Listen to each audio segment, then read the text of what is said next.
On today's Locked On Jayhawks, Kansas is running out of options. We're going to dive into what's even left out there and if the international market is going to be even more of a scarier place to try to get players eligible than we even thought just even 24 hours ago. Plus, Dan Fitzgerald has been extended for KU baseball. Big time news in the KU athletic department.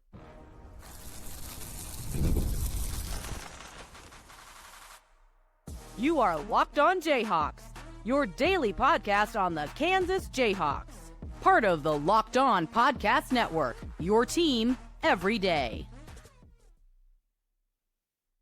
Hold on, Derek Johnson here. This is Locked On Jayhawks. Thanks for making it your first listen every day. Thank you to Everydayers, catching each and every episode of the show. We are free and available anywhere you get your podcasts, including on our YouTube page where you can like and subscribe to the show. And on today's edition of LOJ, we're going to be discussing what options are even still available at KU. What if KU can't get anyone eligible from overseas? We touched on this a little bit on yesterday's episode. Thank you to Everydayers already catching that, but we're going to get even further into it because there's even some more talk about this. We're also going to talk about Dan Fitzgerald, the KU baseball manager, head coach, who's been extended by KU baseball and why this is such big news for the KU baseball and KU athletic department. And then also a little Big 12 talk to finish up here on the show, which is brought to you by Game Time. If you're looking to get tickets to maybe a Royals game in the summer, Game Time, baby. Download the Game Time app, create an account, and use code LOCKEDONCollege for $20 off your first purchase with Game Time.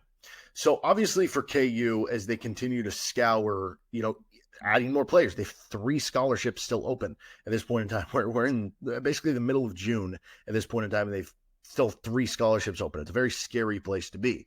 It's an even scarier place when you consider that the most impactful players that are available are international players. And the reason that is scary is a couple of reasons. One, can you get these players eligible? The other part of it is, they've brought in a good international player here and there. You think of Svi Mikhailuk and Johnny Furphy, right? There have been other players, but it's not like a school like Gonzaga or Arizona that is like, or I guess Illinois of late, that is like feasting on this, that has consistently shown those ties, especially in Europe specifically, right?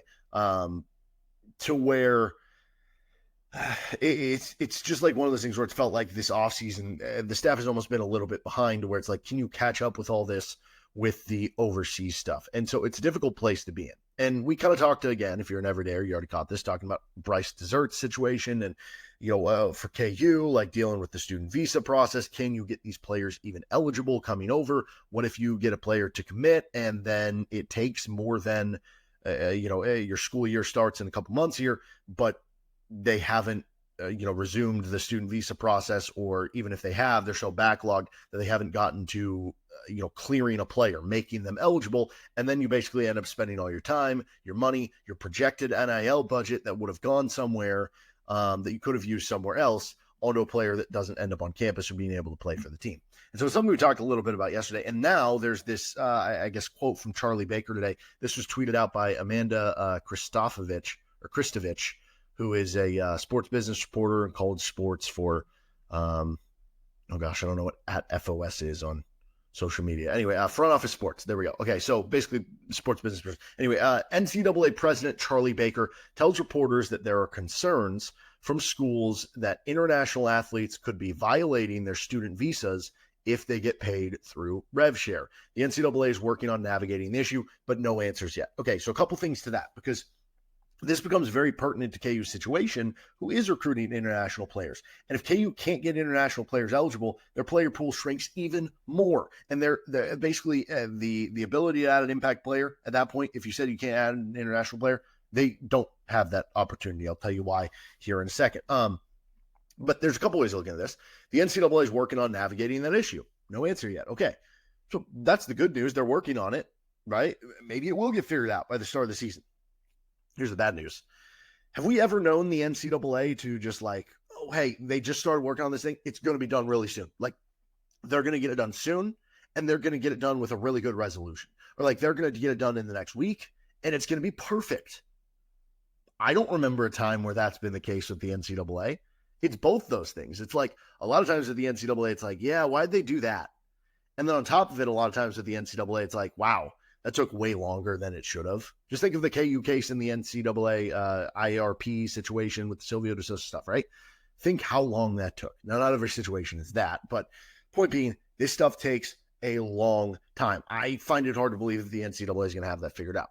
Now, the part about that the athletes could be violating their student visas if they get paid through RevShare, maybe the workaround to that is just saying, hey, they just can't get paid from RevShare. Or like if you're the school, you just plan to say, hey, we're not going to pay them with RevShare, because if we are worried that's going to make them ineligible, we just won't do it. And the way that we're going to pay them is through NIL.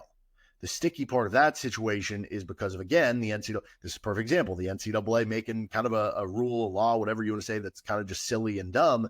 The player cannot be paid NIL while they're like in the United States. So how teams have worked that around in the past, like Oscar Tshiebwe with Kentucky, when he was there, was getting a ton of NIL money, but he wasn't from America. I forget if he was from Bahamas or where he was from specifically.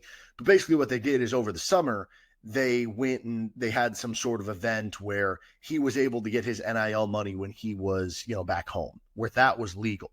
And that's something that KU would have had to do with like Johnny Furphy, for instance, if he would have came back. Like he wouldn't have been able to get his NIL in the States. They would have just done something for him to get it while he was in Australia. Like there are workarounds to make it happen. But if you're bringing on a player this late, do you have the planning? Do you have the time to be able to put that together? So that throws another wrench into all of this. So I don't know how that's going to work. That could have obviously a huge impact on not just Kansas, but on a lot of these other teams across the country who have brought in or gotten commits from international players. And what happens if we're halfway through the year and those international players are like, hey, I haven't got any money, I'm going back home. You know what I mean? Or they're just like, I'm never going to make it there because it turns out that I'm not going to be able to get the money. So if you're Kansas specifically, like what would you even do? Like what would the even available options be left at this point in time for KU, right? If you can't go overseas, and I still think there is an element of like, do you just say screw it and risk the international thing anyway? I think Kansas is kind of in a situation right now, based on how the offseason has gone, that they do have to kind of say screw it and try to risk for it anyway. That's why I am almost of the opinion that like I just try to like, if you're worried about not being able to get Bryce Dessert eligible by the time the start of the season, I would say screw it. We're making that plan anyway, because I just don't know like how viable are the rest of these situations anyway. So maybe that's what you go into, but that's one option, right? Just say screw it and move forward with that being an idea.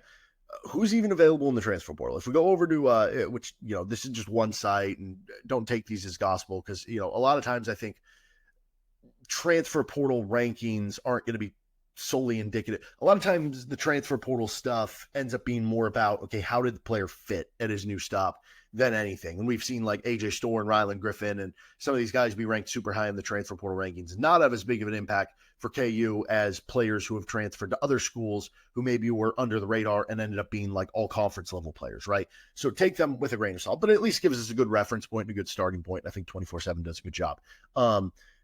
So if we look at the top 200 available players, all positions in the transfer portal, still available per 24/7 Sports rankings, there's only one player available at any position in the top 200. So if you're talking about impact players, that would kind of qualify there. And even then, it's not somebody who's in like the top 100, right?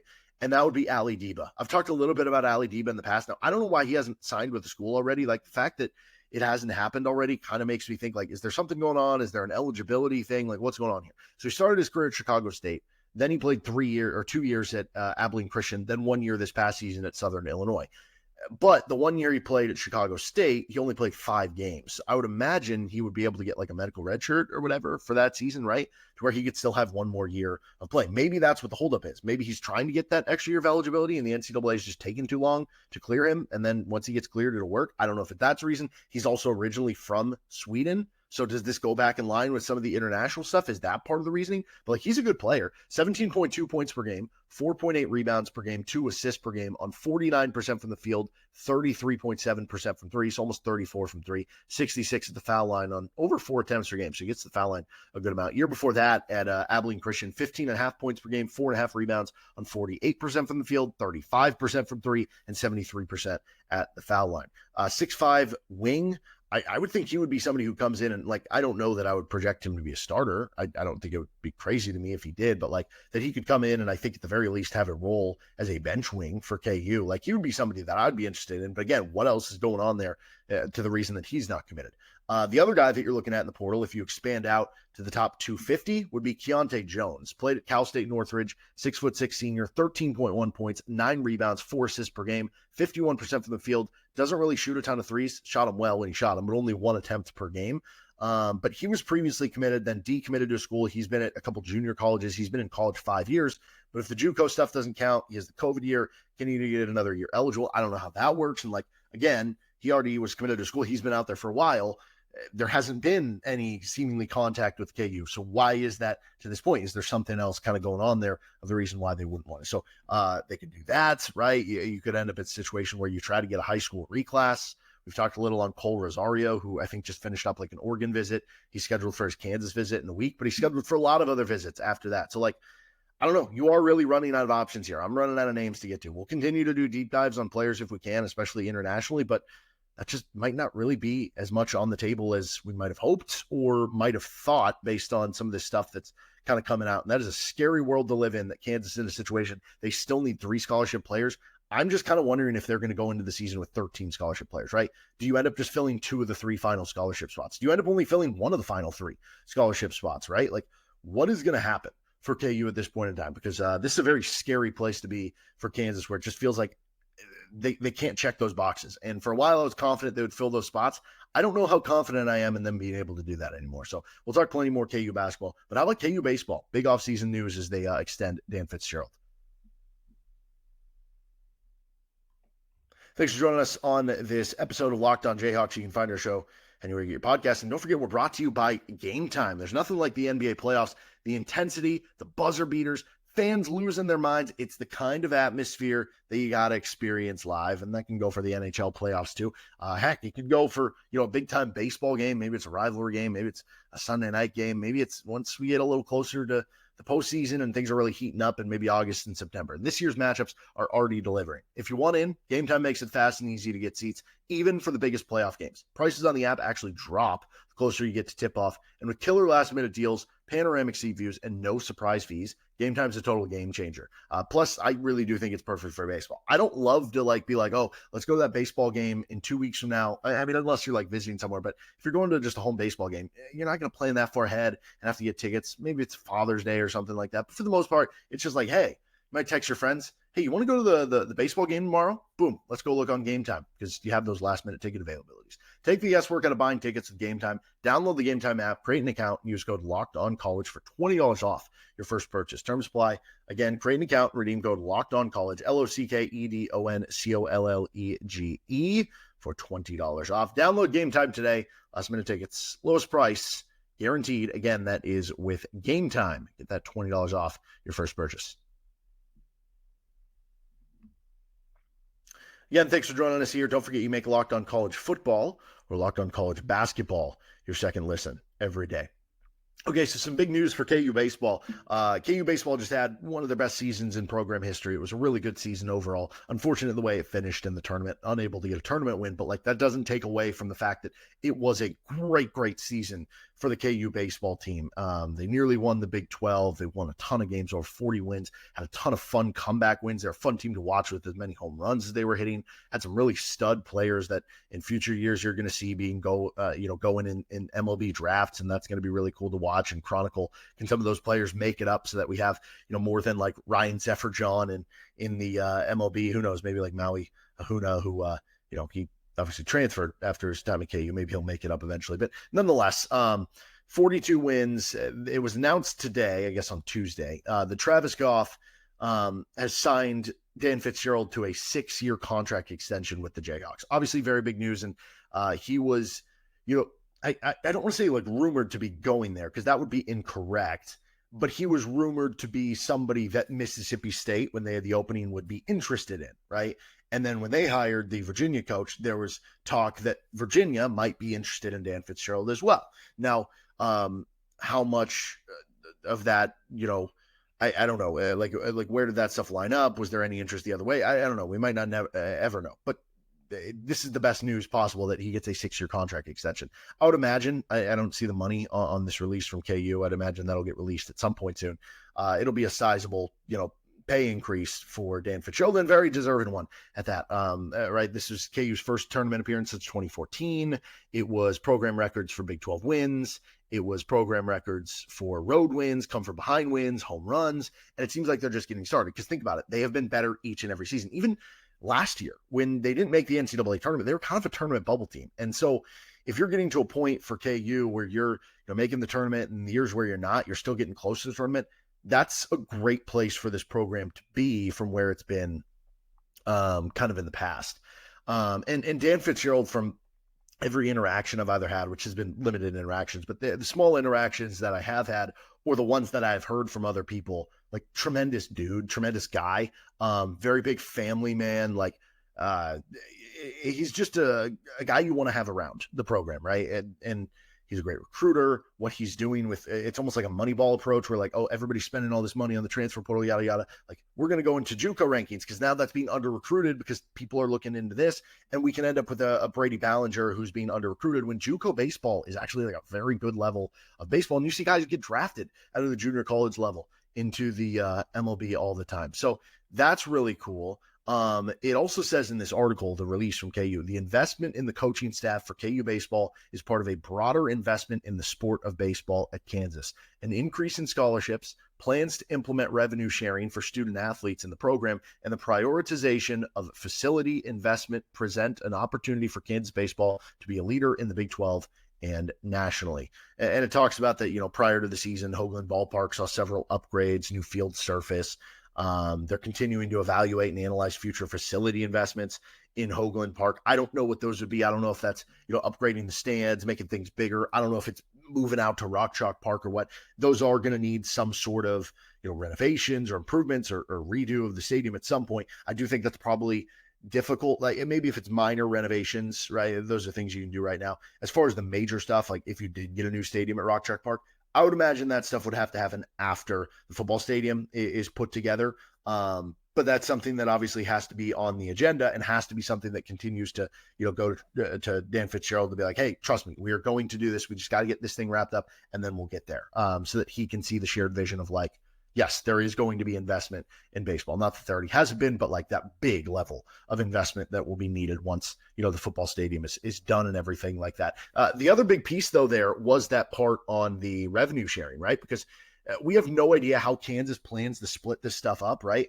I talked about on a previous episode. Do you give a majority of it to football? Do you give some to the Olympic sports where, like, you give some to volleyball and soccer and stuff like that, where a little can maybe go a long way in some of those sports? Like, I'd imagine in a lot of those sports at other schools, it might be as simple as like, hey, if you can get your donors, like the guys who are really interested in your sport, interested in donating NIL, you can use that. But like from a rev share standpoint, we're giving it all to football. I don't know if Kansas is going to do that or if they're going to divvy out at least a little bit there. Obviously, it's a unique situation at Kansas with basketball being, you're a basketball school. That's what you're known for, right?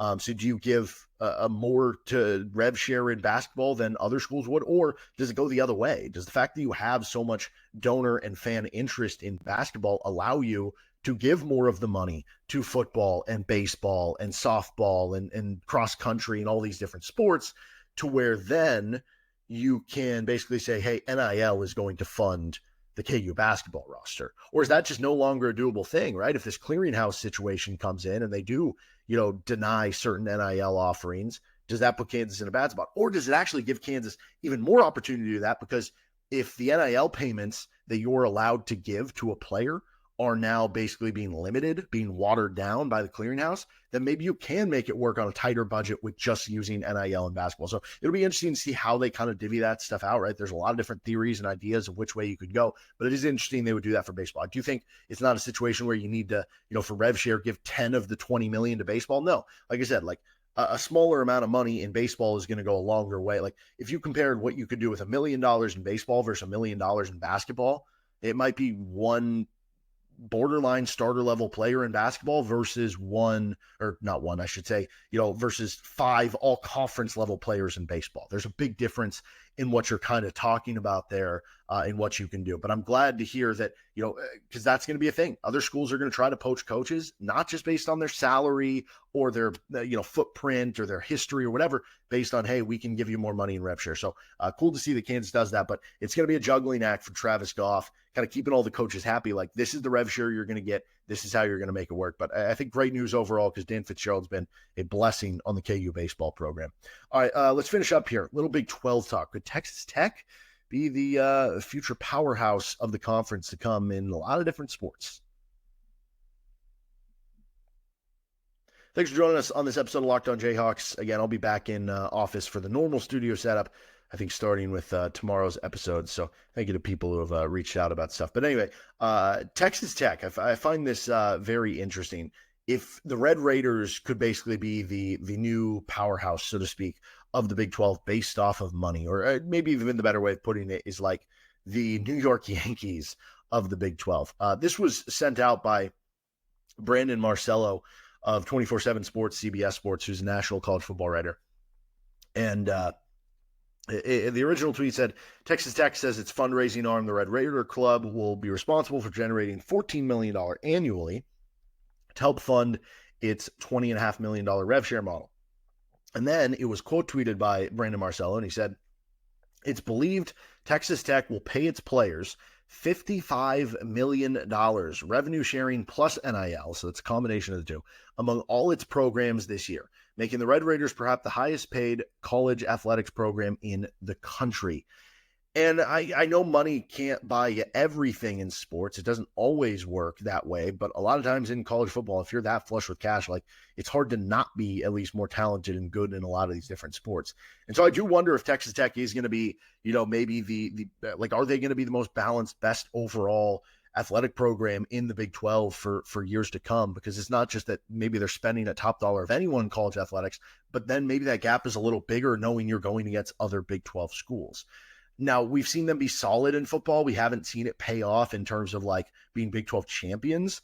And I don't know, like, it almost feels like money can only buy you so much. Like, I think the money goes a longer way maybe in basketball, where if you get that one or two stud players, like, you get JT Toppin out of the portal and he ends up winning Big 12 Player of the Year. That's going to have a bigger impact versus if you could bring on 10, what you think are good football players, but football is such a big thing about the locker room and how does the player fit. And like, I don't know, there's so much more that goes into it that's not as much of a guarantee, plus more injuries and stuff in football. So it will be interesting though. But you've even seen it for Texas Tech with the pitcher Kennedy, who's, from the Topeka, from the Kansas area, who they basically, I think the talk was they paid like $1 million in softball. She's probably by far the highest paid softball player in the country. And they immediately go to being, in the College World Series, being one of the best teams in the entire country because they just added this one player. Now, that sport's a little bit different where you can do that more. Like, you could add the best quarterback in the country, but if you would have added the best quarterback in the country to like some of those David Beatty rosters,